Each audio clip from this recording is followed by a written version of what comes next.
Krishna, Hare Hare, Hare Rama, Hare Rama, Rama Rama, Hare Hare.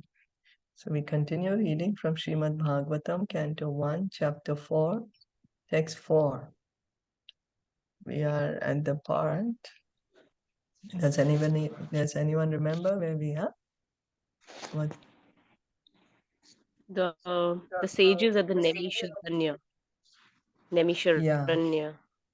They are requesting Suta Goswami that please can you tell us. Yeah, and then that's right. And then Shaunak Rishi. So then now Shaunak Rishi, because Suta Goswami told them he will recite them Bhagavatam. So then Shaunak Rishi is very happy. He's congratulating Suta Goswami that he's going to speak the Bhagavatam. Shaunak Rishi is also asking that why was the Bhagavatam spoken? Who spoke it? Why did Vyasadeva compile Bhagavatam? You know, he put these questions to Suta Goswami. So we're going to continue reading. Tasya putro mahayogi. Tasya putro mahayogi. Samadrin nirvikalpaka.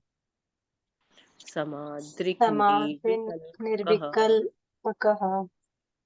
Ekantamatir unnitro. Ekantamatir unitro. Gudo muddha iveyate. Guda mudo mudha iveyate.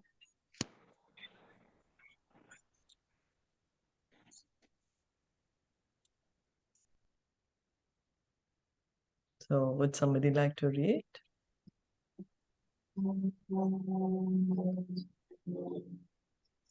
Yeah, I can read.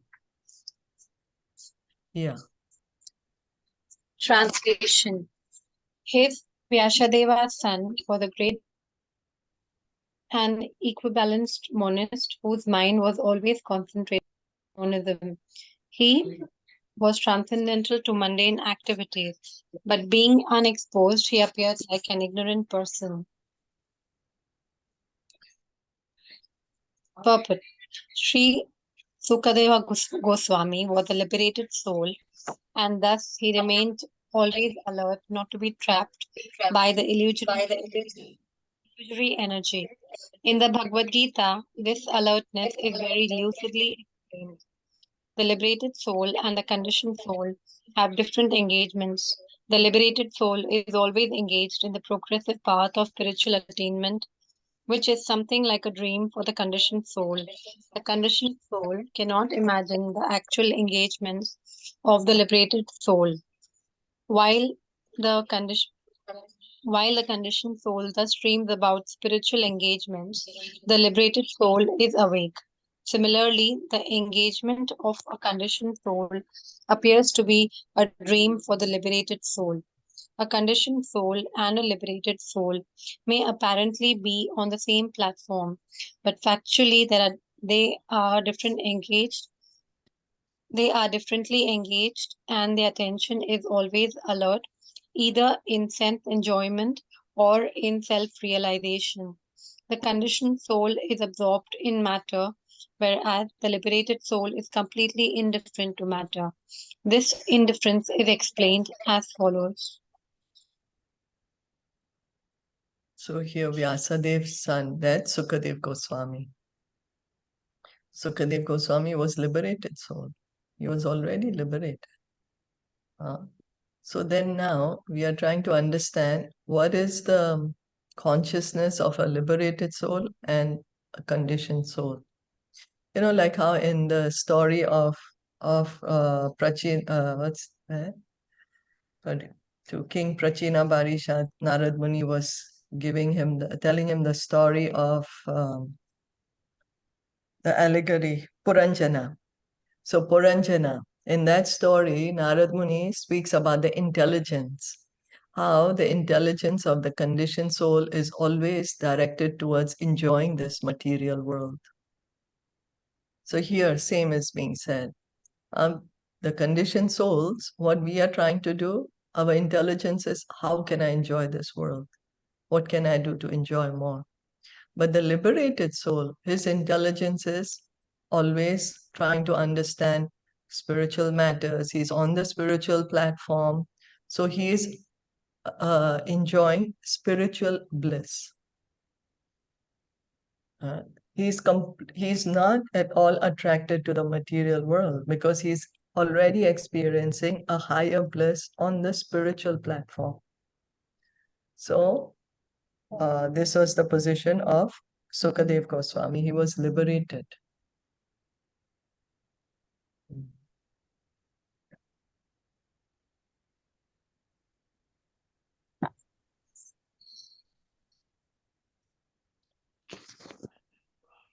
Drishtvanuyantam rishim atmajamapi anankam. Drishtam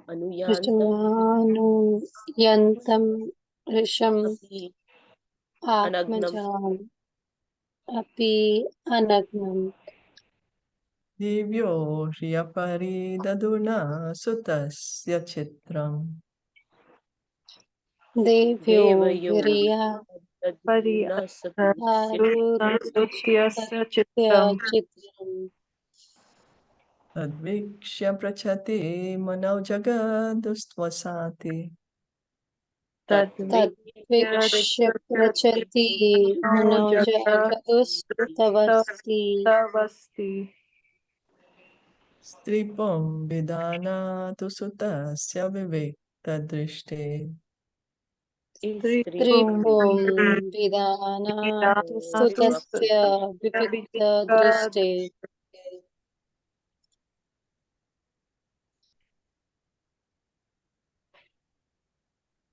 Translation.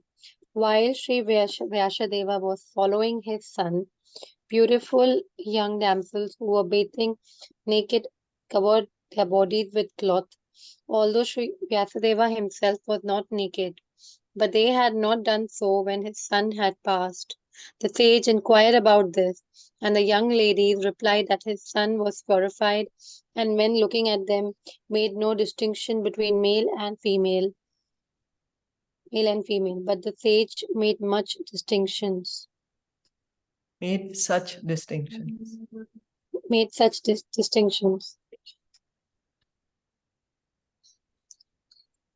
Purport. In the Bhagavad Gita, it is said that a learned sage looks equally on a learned and gentle Brahmana, a Kandala go-eater, a dog, or a cow due to his spiritual vision. Srila Sukadeva Goswami attained that stage. Thus, he did not see a male or female. He saw all living entities in different dress. The ladies who were bathing could understand the mind of a man simply by studying his demeanor. Just by looking at a child, one can understand how innocent he is. Sukadeva Goswami was a young boy, 16 years old, and therefore all parts of his body were developed. He was naked also, and so were the ladies. But because Sukadeva Goswami was transcendental to sex relations, he appeared very innocent. The ladies, by their specific qualifications, could sense this at once, and therefore they were not concerned about him. But when his father passed, the ladies quickly dressed.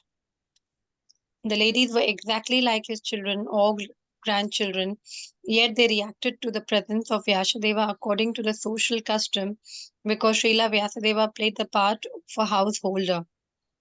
A householder has to distinguish between a male and female, otherwise he cannot be a householder. One should therefore attempt to know the distinction between the body and soul without any attachment for male and female. As long as such distinction is there, one should not try to become a sannyasi like Sukadeva Goswami. At least theoretically, one must be convinced that a living entity is neither male nor female. The outward dress is made of matter by material nature to attract the opposite sex and thus keep one entangled in material existence. A liberated soul is above this perverted distinction. He does not distinguish between one living being and another. For him, they are all one and the same spirit. The perfection of the spiritual vision is the liberated stage, and Srila Sukadeva Goswami attained that stage. Srila Vyasadeva was also in the transcendental stage, but because he was in the householder's life, he did not pretend to be a liberated soul as a matter of custom. So Sukadev Goswami, he left home immediately as soon as he came out of his mother's womb. So his father was going after him, trying to call him back. And in doing so, Sukadev Goswami, he was not wearing any clothes. And then they passed some young women who were bathing, who were also not wearing any clothes. So when they saw Sukadev Goswami, they didn't do anything. They continued bathing. But when they saw Vyasadev, they started dressing up. So Vyasadev then got curious. Why did you do that? So, well, they explained that Sukadev Goswami, he's liberated person. So he's not concerned with man, woman. He's seeing everyone as a spirit soul. Sukadev Goswami was, although he's here in the material world, but he's completely transcendental. He's not seeing the material bodies. He's seeing the spirit soul everywhere. So the ladies could understand his consciousness, that he's liberated, that he's not even making this distinction. Srila Vyasadeva is also on the transcendental platform. He is also liberated. That's how he could write down all the scriptures, the Vedas, the Mahabharata, the Bhagavad Gita, the Bhagavatam. But because he's playing the part of a grihast, a householder, so he has to make the distinctions. He's not artificially trying to come to the sannyasi platform. He's being realistic that, okay, he's in the grihastha ashram, so he has to make those distinctions. So this was the explanation. Katham alakshita pore. One question, Hare Yes. Krishna, just one question. Hare Krishna. Yes. But then Vyasadeva was also the avatar of Krishna, right? Yeah, he is. Yeah, he was in the grihastha ashram, that's why. Yes. Right? Yes, that's right. He is in the grihastha ashram. He is a Shakti-Avesh avatar. He's liberated. He's transcendental, but he's not pretending to not make the distinction. He has to, because he's in the grihastha ashram. Okay. Hare Krishna, I have one more question. So Sukadev Goswami, when he was 16 only, he took sannyasi, like he took up sannyas. Yes. He was Yeah, not interested, like. Yeah, he wanted to get away from the material world. He was already liberated. He was a So he never Brahmagyani. had this thing for he was not attached to his family, like his mother, his father, like as a No, family member. no. He was Hare already liberated. Hare Krishna Hare Hare Krishna Krishna. Hare Krishna. हाँ सुखदेव जैसे ही पैदा हुए ना उन्होंने अपने माँ को देखा ना पिताजी को देखा, एकदम से जैसे 11 इयर्स के बाद पैदा हुआ, तो वो एकदम से भाग गया घर से, पलट के देखा ही नहीं माँ बाप को। उसके पिता उसके पीछे वेद व्यास दौड़ते जा रहे थे, हे सुत हे सुत हे सित बोलते हुए, लेकिन वो पलटा ही नहीं, देखा ही नहीं माँ बाप को उसने। Yeah. So because he's liberated, he didn't want to get involved in material affairs. Thank you, So from Auntie the age Rashmi. of Thank you. 0 years, I mean, like newborn baby till 11 years, he did not open his eyes to No, see he was in anybody. his mother's womb. He was in his mother's womb. He didn't want to come out into the material world.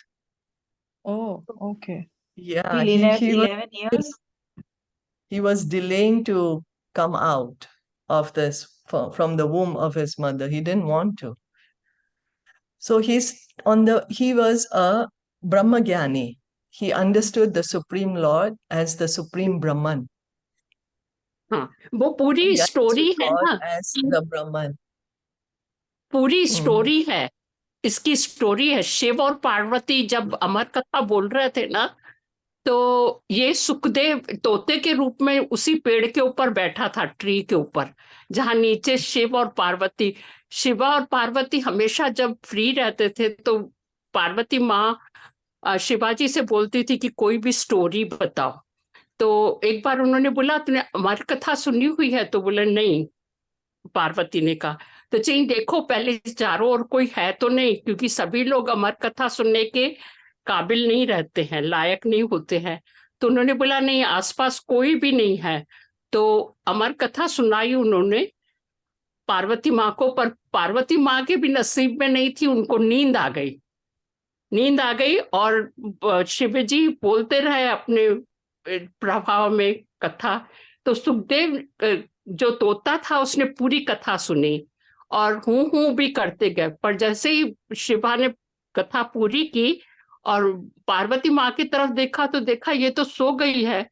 तो बोला, उनको उठाया, बोला फिर ये हुंकार कौन भर रहा था? मैं कथा बोल रहा था तो हूं कौन कर रहा था? तो चाहे ये तो देखा जैसे ही तोते ने सुनी ये बात तो वो जल्दी से उड़ के भाग गया और उड़ता उड़ता आके वेदव्यास की पत्नी के पेट में, गर्भ में चला गया। ये स्टोरी है। तो अमर कथा सुनने के कारण उनको परम सत्य का ज्ञान हो गया, तोते के रूप में ही। तभी उनका नाम सुखदेव हुआ। सुख यानी तोता संस्कृत में। Thank you so much, Auntie. Yes, thank you, Auntie. Thank हाँ, you. तो Very interesting Thank you, story. Auntie. Very हाँ, interesting story. फिर अब ये तो स्वतंत्र आत्मा थी, बिल्कुल प्योर आत्मा थी। तो उनको कोई मतलब नहीं था वेदों से, ग्रंथों से, किसी भी चीज से कोई मतलब नहीं था। तो जैसे ही सुखदेव महाराज, वेदव्यास महाराज ने भागवतम लिखा तो बोला अब मैं इसका किसको किसको सौंपूं ये भागवतम, जो इसके लायक हो और जो दुनिया को सारे बता सके, ये एक्सप्लेन कर सके।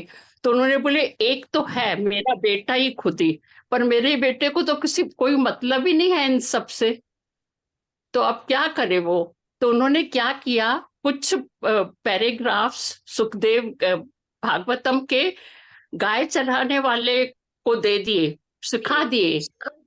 तो उन्होंने बोला ये गाय चराते चराते गाते रहेंगे और सुखदेव महाराज के कान में यदि एक बार ये चला गया तो फिर वो खुद होके मेरे पास आएंगे सीखने के लिए। तो हुआ भी ऐसे ही। जब वो वहां से पास हो रहे थे सुखदेव महाराज, तो ये सुना तो ये बोले ये तो बहुत ही सुंदर है। उनके दिल से, दिमाग से ये बात लग गई कि अब ये क्या है।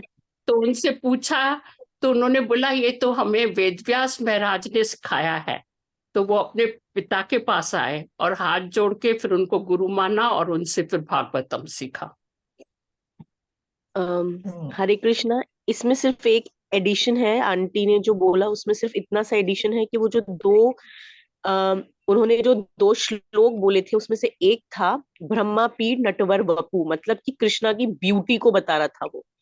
और जो दूसरा श्लोक था वो ये था कि पूतना, कि मतलब पूतना के ऊपर था कि कृष्ण भगवान ने जो पूतना उनको मारने आई थी उसको भी अपने माँ का स्थान दिया।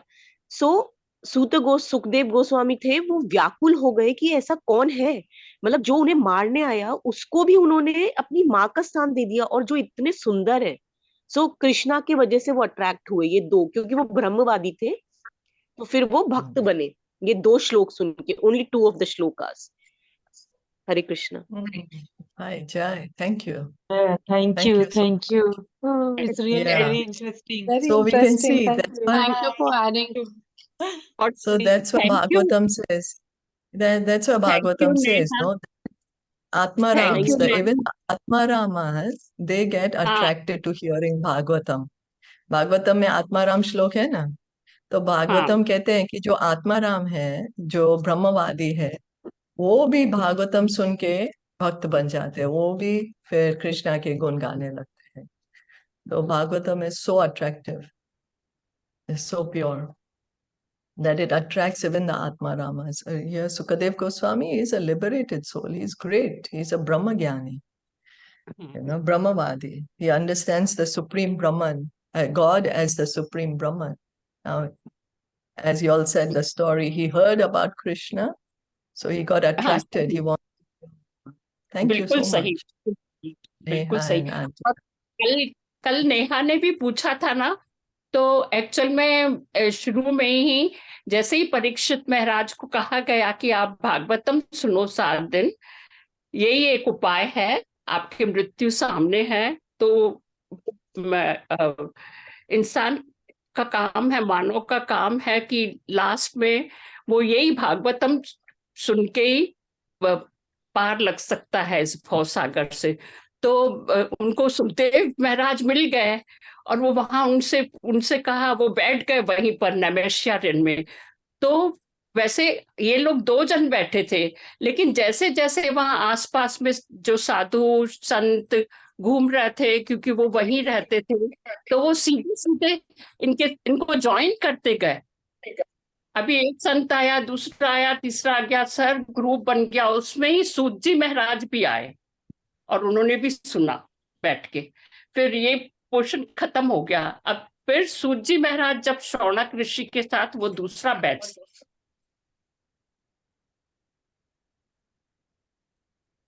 Yeah. Thank you. Thank Hare you, Krishna. Auntie. Yeah, she's there. Okay. Thank you, Auntie. Hare Krishna. Okay. Katham alakshita paure.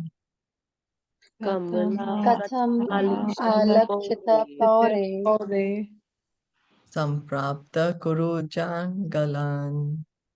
Samprapta samprapta Kurujangalan Unmata kurujangalan mukha chadavat. उन्मत्त उन्मता मुखा चतवत् Jadav Vicharan gaja savaye. Vicharan vicharan gaja Savaye savaye. Savaye.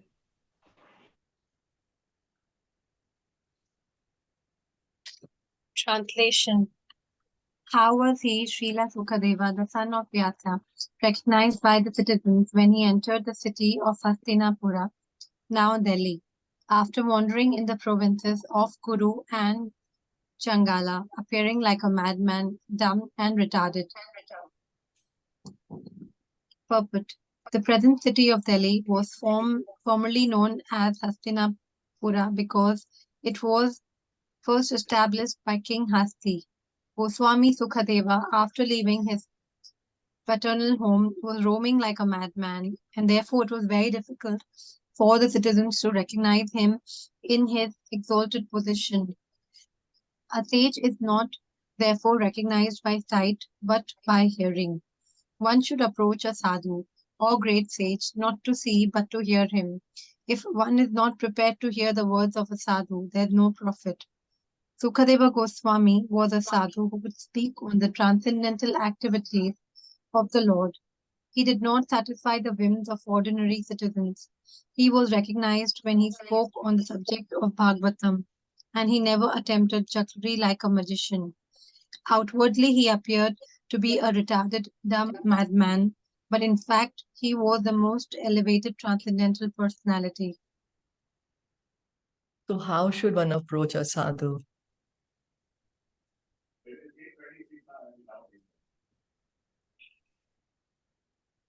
We should submissively listen to the sadhu. Yes, that's right.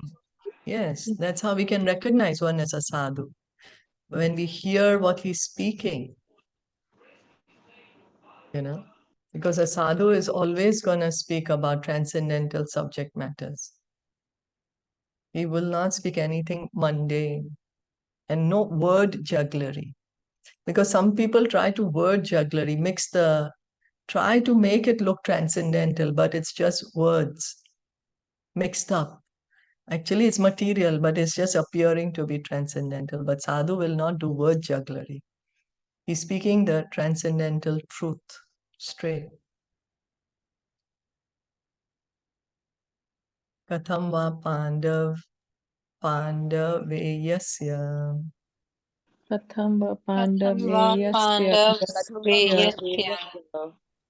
Rajarshir Munina Saha Rajarshi Munina Saha Saha Samvada Samabhuttat Samvada Samabhat Samabhuttata Samabhuttata Yatraisha Satvati Shrutihi. Yatra Yatra Esha Tatvati Sutrihi. Satvati Shrutrihi. If anyone wants to continue reading? I can read. Okay.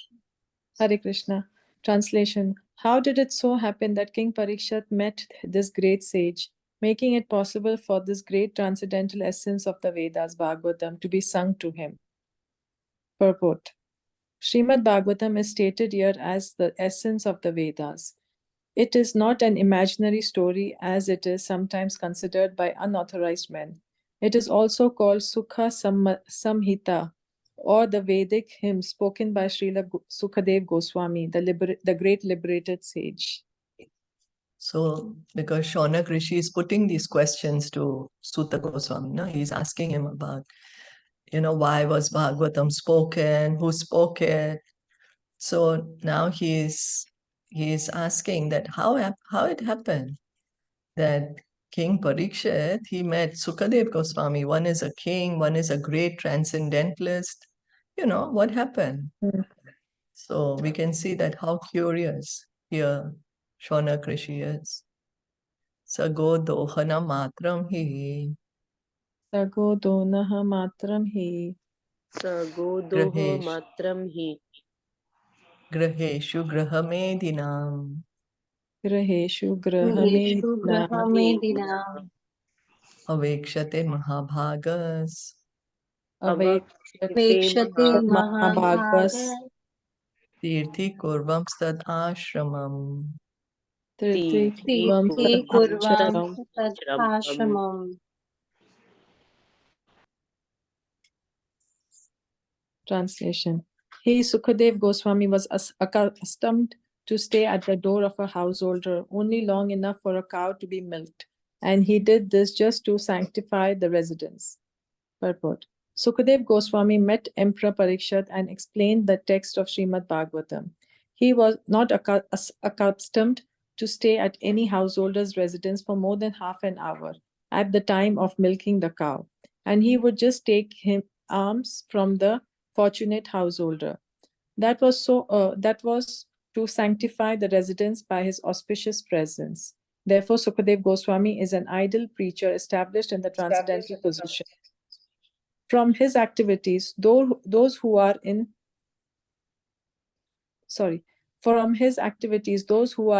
the renounced order of life and dedicated to the mission of preaching the message of Godhead should learn that they have no business with householders, save and except they enlighten them in transcendental knowledge. Thus, asking for alms from the householder should be for the purpose of sanctifying his home. One who is in the renounced order of life should not be allured by the glamour of the householder's worldly possessions and thus become subservient to worldly men.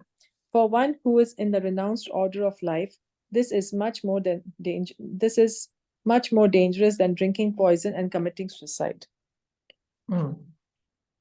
So here we are saying that Sukadev Goswami, he would go because he's a sannyasi, so he, begs. That's how he maintains. But now the reason he's begging for milk is not for his self, but to give knowledge to the householder, so that the householder can become fortunate to, because they're giving him some milk, they're doing some service for him, and they may inquire from him about transcendental subject matter.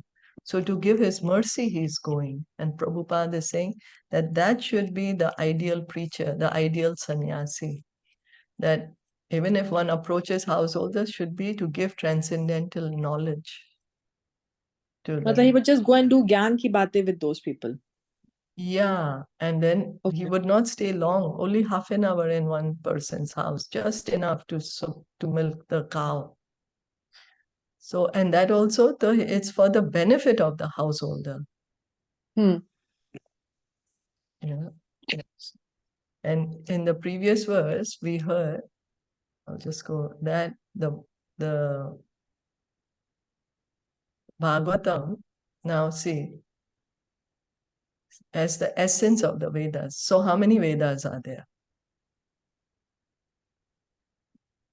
4. 4. Yeah, does anyone remember what are the names? Yeah, Samved, Rigved, Ajurved, Atharved. Atharvaved. Yeah. And then the explanations of the Vedas, they are in what? The Puranas, the Upanishads, the Itihasas. Huh? So Vyasadeva, he's the author, he compiled the Vedas. Actually, Ved was one big Ved first. Then he divided it into 4. Why? Because he knew Kali Yuga is coming, we are coming. So he knew we don't have sharp memory. So he wrote down. Earlier the Ved was only spoken. Then he wrote it. Then he divided it into 4. Then he explained the Vedas in Upanishads, Puranas, and Itihasas. Itihasas are the Mahabharata. And then Bhagavatam is stated as the essence of all the Vedas. So by studying Bhagavatam means one has studied all this, all the Ved, all the Upanishads, all the Puranas, all the Itihas. Basically, so it's not Bhagavatam is like, imaginary. sorry, Hare Krishna. You mean to say Bhagavatam Yes. is like parts and bits like taken from all the Vedas and compiled into one topic, like one book, one. Not parts and bits. No, not parts and bits, but the essence, the Means teachings like the of real meaning. all the Vedas. Okay. The teachings. The Okay. teaching, the juice, what all the Vedas are trying to say. Okay. When the flower has the essence, the fragrance. Yeah. So the main part, the teachings of the Vedas, that is Bhagavatam. Okay. So Bhagavatam is called the Amala Puran. Bhagavad Puran is the Amala Puran. There is nothing material in Bhagavatam, completely transcendental. Abhimanyu Sutam Sutam. Abhimanyu Sutam Suta. Abhimanyu Sutam Suta.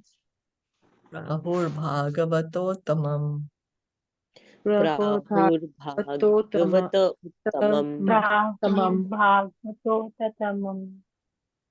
Tasya Janma Mahascharyam. Tasya Janma Mahacharyam. Karmani cha Grihininaha. Karmani Grihinina.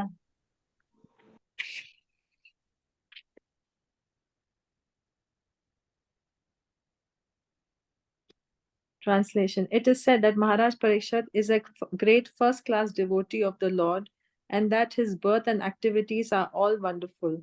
Please tell us about him. Purport. The birth of Maharaj Parikshit is wonderful because in the womb of his mother he was protected by the personality of Godhead Sri Krishna. His activities are also wonderful because he chastised Kali, who was attempting to kill a cow. To kill cows means the end of human civilization. He wanted to protect the cow from being killed by the great representative of sin. His death is also wonderful because he got previous notice of his death, which is wonderful for any mortal being, and thus he prepared himself by passing away by sitting down on the banks of the Ganges and hearing the transcendental activities of the Lord. During all the days he heard Bhagavatam. He did not take food or drink, nor did he sleep a moment. So everything about him is wonderful, and his activities are worth hearing attentively. The desire is expressed herein to hear about him in detail. So why was Maharaj Parikshit's birth wonderful?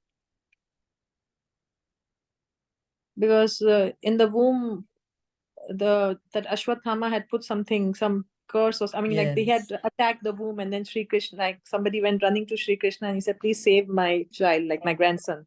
Draupadi had gone to him. Uttara went to him. Krishna. Okay. Said, Save my baby. Save my baby. Okay. So then Sri Krishna stopped the thing. Yeah. Yeah, he protected Parikshit. Mm. And why his activities are wonderful. Why Because he Parikshit's did not activity? let Kali enter. He said you have to stay like, okay, if you are attracted to wealth and all, you just stay in that zone of gold and, like all the jewels or like whichever is like, what you say, like in that greed, basically. You stay in that area. Yeah. Don't come into our area, basically. Yeah, that's true. Mm. And so then he got the notice of death. And what did he do? You're sitting at the Ganges and they heard the Bhagavatam 7 days, 7 nights. Yeah. Yeah, he didn't even eat or food or drink water. He didn't even sleep. He's just hearing. He has so much eagerness to hear Bhagavatam. He's so engrossed and he's relishing Bhagavatam. So it's so wonderful to hear about such a personality. Sa Samrat Kasya Vaheto Samrat Kasya Vahetu Vaheto Pandunam Manavardhana Pandunam Pandunam Vardhana Manavardhana Prayopavishto Gangaya Prayo Rajo Gangaya Pavishto Gangaya Anadrityadhirachriyam Anaditya Anaditya Shriyayam. Shriyam.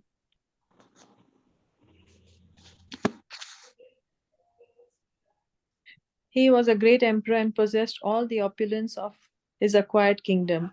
He was so exalted that he was increasing the prestige of the Pandu dynasty.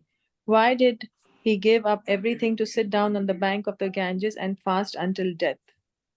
Maharaj Parikshit was the emperor of the world and all the seas and oceans, and he did not have to take the trouble to acquire such a kingdom by his own effort. He inherited it from his grandfathers, Maharaj Yudhishthira and brothers. Besides that, he was doing well in the administration and was worthy of the good names of his forefathers. Consequently, there was nothing undesirable in his opulence and administration. Then why should he give up all these favorable circumstances and sit on the banks of the Ganges fasting till death? This is astonishing, and therefore all were eager to know the cause. It's true, no? I mean, if you have so much opulence, how would you be even able to give it up? He's the emperor of the world. Anything he wants, he can get. He's so powerful.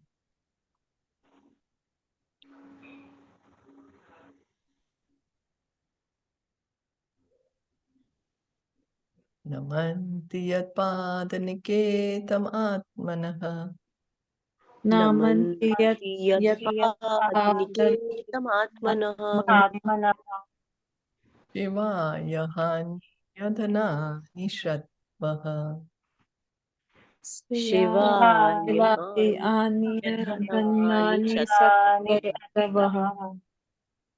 Tham savira shyam angadustyajam Katham savihara shriyam Sadusayajam Yuve shatotre shashtum aho saha subhihi Yuve Yuve prostra sastam Aho asu. Sahasubhi.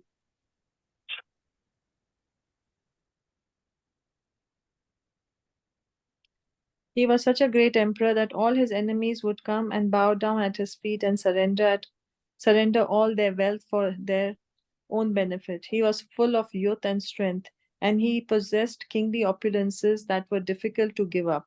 Why did he want to give up everything, including his life? There was nothing undesirable in his life. He was quite a young man, and could enjoy his life with power and opulence. So there was no question of retiring from active life.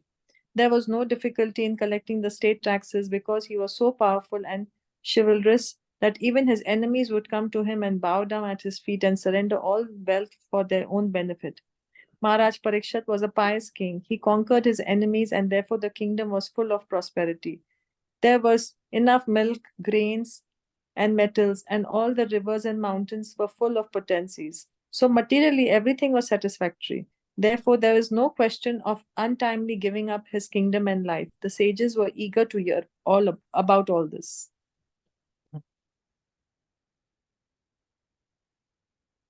Shivaya lokasya bhavaya bhutaye. Shivaya lokasya bhavaya Yadbhavaya bhutaye. Ya uttama shloka parayana janaha. Ye uttam shloka Uttama shloka parayana parayana jana. Jivanti natmarthamasau parashrayam. Jivanti Natmarthamashrayam. Momocha nirvedya kuta kalevaram. Momo Mumo kanirvidya kuta kalevaram.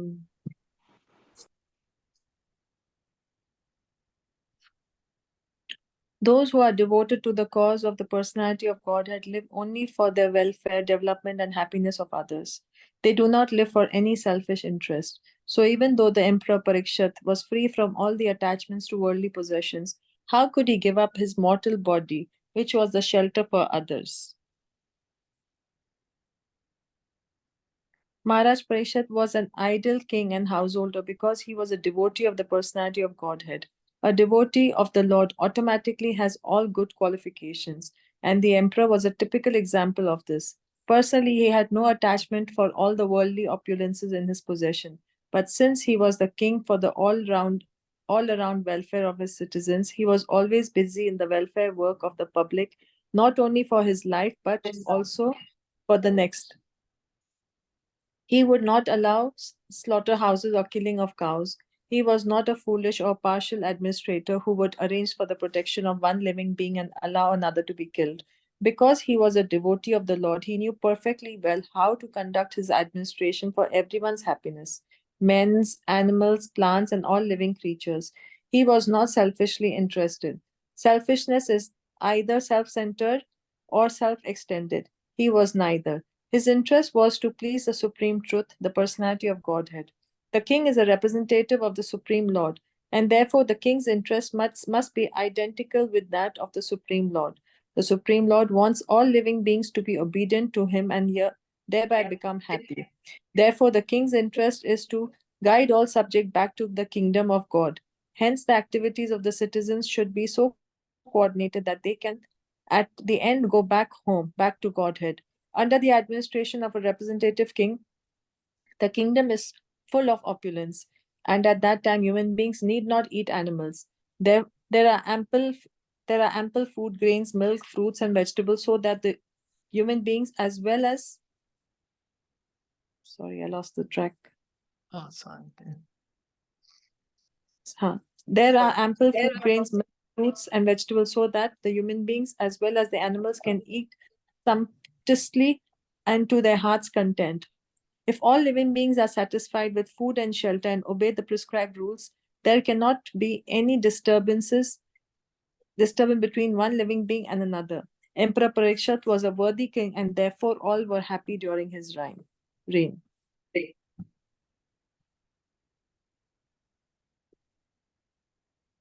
So here in the translation, we are hearing those who are devoted to the cause of the personality of Godhead. What do they live for? For the welfare of other people, not for themselves. They're not selfish. They live for happiness, basically. Yeah, and that's how Maharaj Parikshit was such a personality. He was an ideal king. The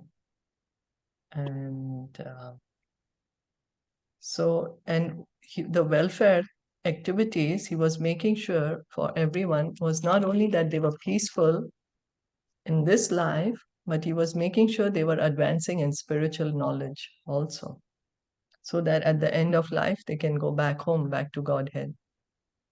That is the ideal king. He rules the citizens in such a way, like a kind father, that he takes care of everyone. Everyone is very peaceful, very happy, has enough material comforts and at the same time cultivates spiritual knowledge. And that is the plan of the Lord. So the king makes sure that the plan of the Lord is carried out, and that such a king was Maharaj Parikshit. His interest was to please the Supreme Truth, the personality of Godhead. So he is a Rajrishi, a representative of the Supreme Lord. And everyone was happy.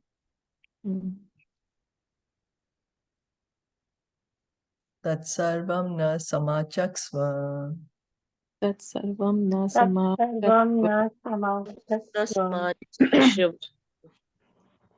Prishto yad iha kinchana. Prishto Shishto Yat iha kinchana. Manye tvam vishaye vacham. Manye tvam Tvam visaya vishaye vacham.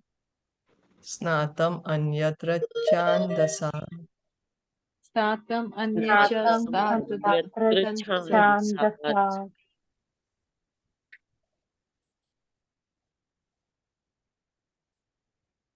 We know that you are expert in the meaning of all subjects except some portions of the Vedas, and thus you can clearly explain the answers to all the questions we have just put to you. The difference between the Vedas and the Puranas is like that between the Brahmanas and the Parivarajaka. The Brahmanas are meant to administer some fruitive sacrifices mentioned in the Vedas, but the Raja Acharyas or learned preachers are meant to disseminate transcendental knowledge to one and all. As such, the Raja Acharyas are not always expert in pronouncing the Vedic mantras, which are practiced systematically by accent and meter by the Brahmanas, who are meant for administering Vedic rites. Yet it should not be considered that the Brahmanas are more important than the itinerant preachers. They are one and different simultaneously because they are meant for the same end in different ways. So Prabhupada is explaining here why the sages are saying accept some portion of the Vedas, because Sutta Goswami, he understands the essence of the Vedas. That's why he's being called a Parivrajaka. That he's giving knowledge of Supreme Lord to everyone. The Brahmanas, they are more very careful in how to chant the mantra. Is it proper pronunciation? Because they are performing those rituals. So, they have to be very careful with the chanting, how the mantras are chanted for the sacrifices, which give one a lot of material benefits. And the preachers, the Pravijakacharyas, they are more concerned with preaching the message of the Vedas, which is Vedascha sarver aham eva vedya, Krishna says in Bhagavad Gita, chapter 15. By all the Vedas, I am to be known. So the preachers are more focused in preaching the message of the Vedas. So one should not think, Prabhupada is saying, that one should not think that because the Brahmanas are so expert in reciting the Vedic mantra that the preacher is less than them, because the preacher may or may not be able to chant the mantras very perfectly. There is no difference also between the Vedic mantras and is explained in the Puranas and the Itihas. According to Srila Jiva Goswami, it is mentioned in the Madhya Andina Stuti that all the Vedas, namely the Sama, Atharva, Rag, Yajur, Puranas, Itihas, Upanishads, etc., are emanations from the breathing of the Supreme Being. The only difference is that the Vedic mantras are mostly begun with Pranava Omkara, and it requires some training to practice the metric pronunciation of the Vedic mantras. But that does not mean that Srimad Bhagavatam is of less importance than the Vedic mantras. On the contrary, it is ripened fruit of all the Vedas as stated before. Besides that, The most perfectly liberated soul, Srila Sukadev Goswami, is absorbed in the studies of the Bhagavatam. Although he is already self-realized, Srila Sutta Goswami is following his footsteps, and therefore his position is not the least less important, because he is not expert in chanting Vedic mantras with metric pronunciation, which depends more on practice than actual realization. Realization is more important than parrot-like chanting. So Prabhupada is further explaining that, of course, the Vedic mantras, they are explaining what is Puranas and Itihasa saying. It's the same. The Vedic knowledge is the same. There's no contradiction. But the Vedic mantras, they are not very easy to chant. It needs a lot of practice. It needs a lot of training to be able to chant the Vedic mantras. And Vedic mantras, Prabhupada is pointing out, mostly begin with Om. So need a lot of practice.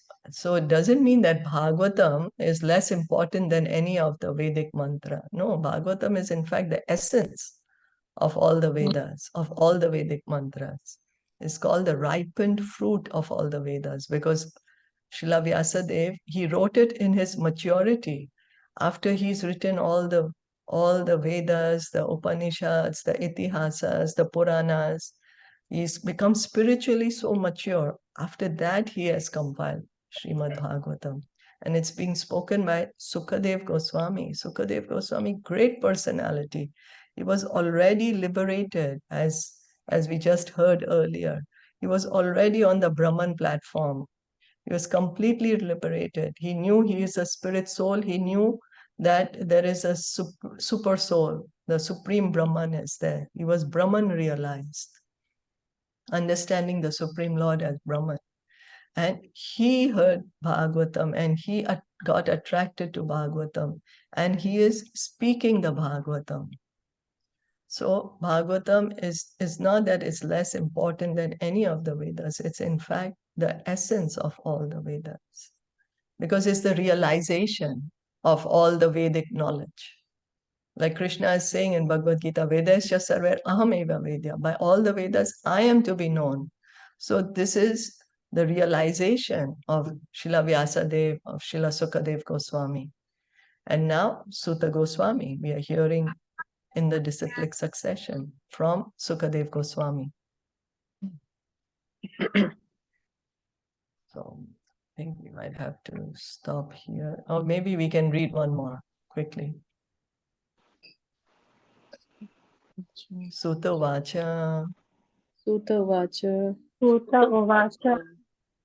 Dvapare samanu prapte.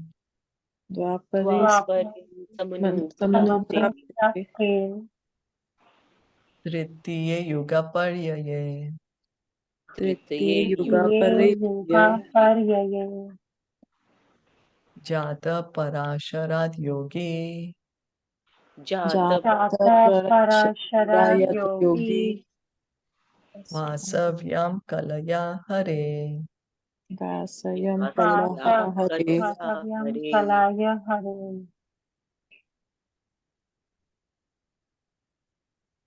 Sutta Goswami said, when the second millennium overlapped the third, the great sage Vyasadeva was born to Parasara in the womb of Satyavati, the daughter of Vasu. There is a chronological order of the 4 millenniums, namely Satya, Dwapara, Tetra, and Kali. But sometimes there is overlapping. During the regime of Vasvata Manu, there was an overlapping of the 28th round of the 4 millenniums, and the third millennium appeared prior to the second. In that particular millennium, Lord Sri Krishna also descends, and because of this, there was some particular alteration. The mother of the great sage was Satyavati, the daughter of the Vasu, fisherman, and the father was the great Parasara Muni. That is the history of Vyasadev's birth. Every millennium is divided into 3 periods, and each period is called Sandhya. Vyasadeva appeared in the 3rd Sandhya of that particular age. So This I understand. Yeah, Vyasadeva, his father is Parasara Muni and wife is, I'm sorry, not wife. He was born from the womb of Satyavati. Vati. Satyavati's father is Vasu. Now the 4 millenniums, Satya, Dwapar, Treta and Kali. It's like this, Satya, Dwapar, Treta and Kali. But sometimes, now this is the Vyavastha Manu reign, this is going on. And it's the 28th millennium. Like each Manu has 71 of these cycles, no? 71 of Satya, Dwapar, Treta and Kali.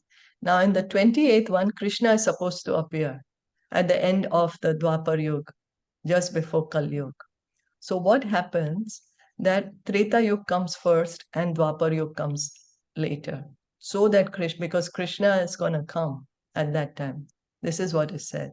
The 3rd millennium appeared prior to the 2nd.